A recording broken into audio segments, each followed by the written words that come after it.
কিছু সুশীল এবং বুদ্ধিজীবী দাঁড়া গেছে।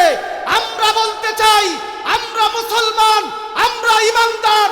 যেই ব্যক্তি আল্লাহ এবং আল্লাহর রাসূলকে নিয়ে কটূক্তি করবে, তার পাশে যত বড় সুশীল এবং ক্ষমতাধর ব্যক্তি দাঁড়াক না কেন, তাদেরকে সহ আমরা এই বাংলাদেশের জমিন থেকে উৎখাত করে ছাড়বো। কথা বলেন ঠিক কিনা?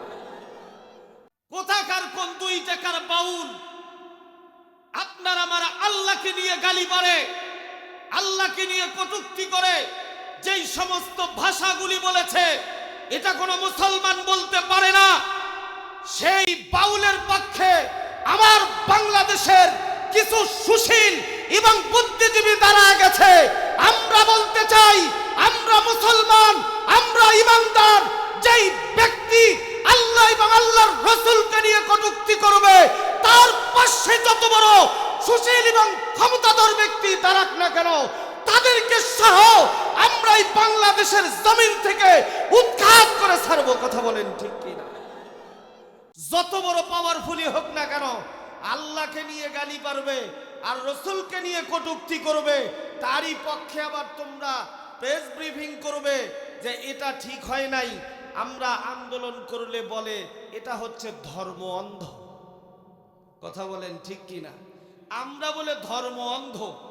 আল্লাহকে গালি দিবে, তার প্রতিবাদ করলে আমরা হয়ে যাই ধর্ম অন্ধ। হাই রে হাই, ধর্ম ব্যবসা নামছে, ওদের কাছ থেকে আমাদের ধর্ম শিখতে হবে। কথা বলেন ঠিক কিনা? আছে না নাই?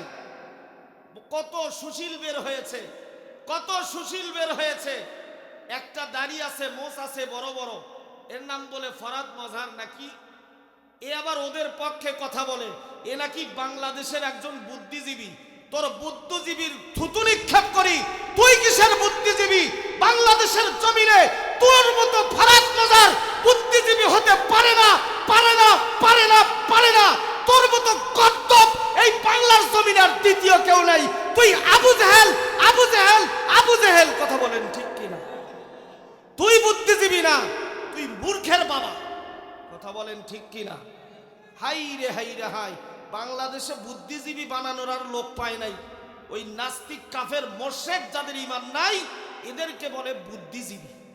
আমার বাংলাদেশে, যেই বাংলাদেশে 95 থেকে 96% মুসলমান, সেই দেশে আল্লাহকে নিয়ে কটূক্তি করবা, রসুলকে নিয়ে কটূক্তি করবা আর শান্তিতে ঘুম পারবা, এত সহজ না। কথা বলেন ঠিক কিনা? এত সহজ না, এত সহজ না।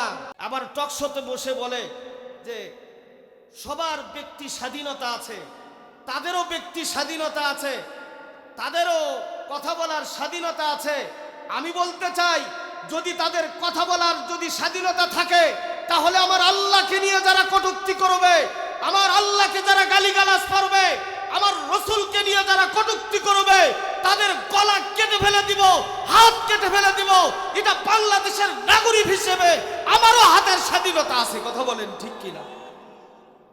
আমার হাতের স্বাধীনতা। এটা স্বাধীনতা খোঁজো না, ফাজলামো করার জায়গা পায় না।